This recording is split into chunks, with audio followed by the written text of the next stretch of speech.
गुरु गीता में आगे सूत्र कहता है, काशी क्षेत्रम तन्निवासो जाह्नवी चरणोदकम गुरु विश्वेश्वरः साक्षात तारकम ब्रह्म निश्चितम।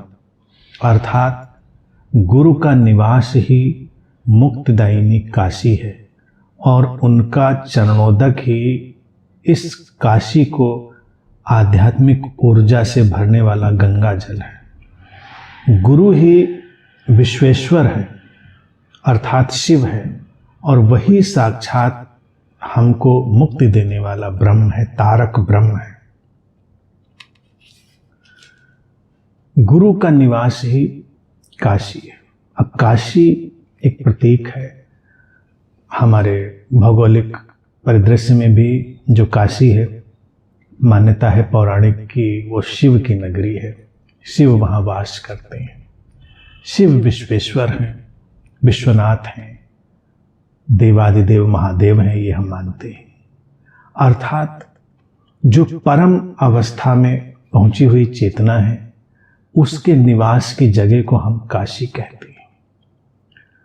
और सूत्र कहता है कि गुरु का निवास ही काशी है। अर्थात जहां गुरु होगा, जहां वो गुरु की घटना होगी, वो जगह काशी हो जाएगी, हमको मुक्ति देने वाली, मुक्तिदायिनी, तारक ब्रह्म स्वरूप। अब गुरु को यहां पर हम अनेक अर्थों में देख सकते हैं। शरीर मन में घटे बोध की घटना से भरा हुआ जो एक अभिव्यक्ति का तल है, वो भी गुरु है।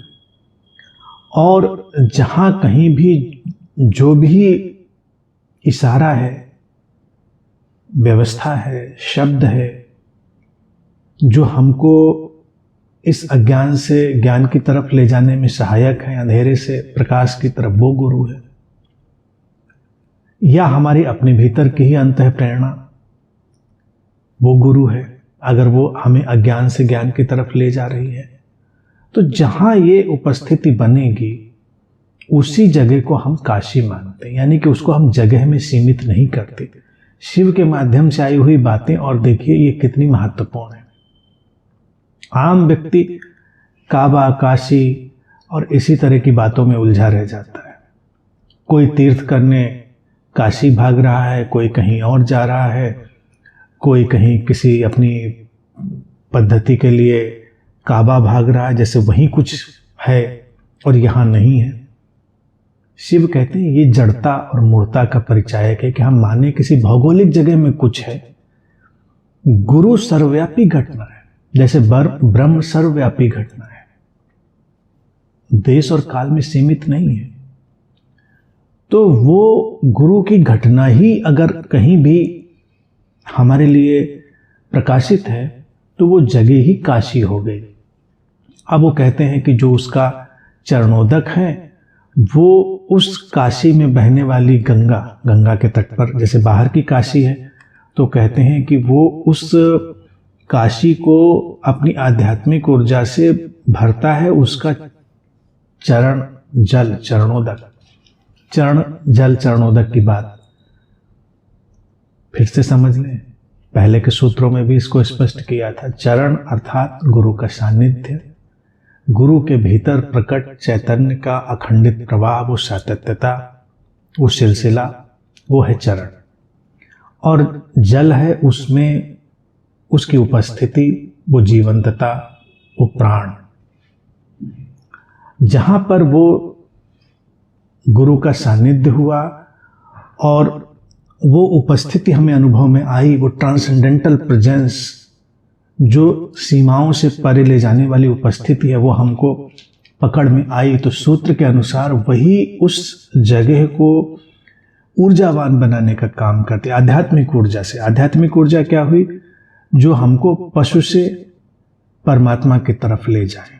यानी कि शिव को हम पशुपति भी कहते हैं। पशुपति का अर्थ है जिसने पशु के ऊपर एक स्वामित्व पा लिया, पशु को उसने जीत लिया और परमात्मा में स्थित हो गया, वो हुआ पशुपति। तो वो एक स्थिति बनेगी, उसी को हम कहेंगे आध्यात्मिक ऊर्जा। फिर कहते हैं कि जो गुरु है वही विश्वेश्वर है और वही साक्षात ब्रह्म है जो हमें मुक्ति देने वाला है।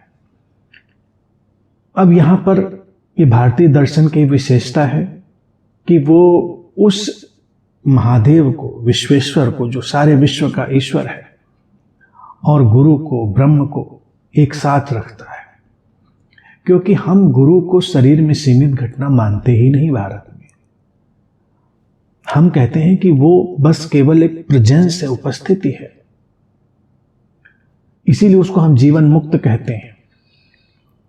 और वो हमको तारने वाला से लोगों को लगता है कि जन्म मृत्यु के चक्र से मुक्त। जन्म मृत्यु का चक्र ही नहीं होता। जन्म है यही और यही समाप्त हो जाना है। मृत्यु पे सब समाप्त हो जाएगा। तो क्या हमको मुक्तिदायी अवस्था में ले जाने में सहायक होगा? हमारी कल्पनाओं के सारे जाल, जो हमारा साइकोलॉजिकल टाइम है, हमारा जो मनोवैज्ञानिक समय है, जो हमने निर्मित किया है, जो हमने अतीत और भविष्य का समय बनाया है, उसका तिरोहित होना और विशुद्ध वर्तमान में आ जाना उस गुरु के सानिध्य में, वही एक तारक ब्रह्म हो गया। यानी कि हम जैसे ही आए वर्तमान के शाश्वत क्षण में, हम उस ब्रह्म से एक रूप हो गए। तो गुरु की उपस्थिति वही है। वो गुरु शरीर में हो या शरीर के पार किसी घटना, शब्द, उपस्थिति, इशारा, किसी भी रूप में हो, ये सारा सूत्र उसकी तरफ ही हमें इंगित करता है।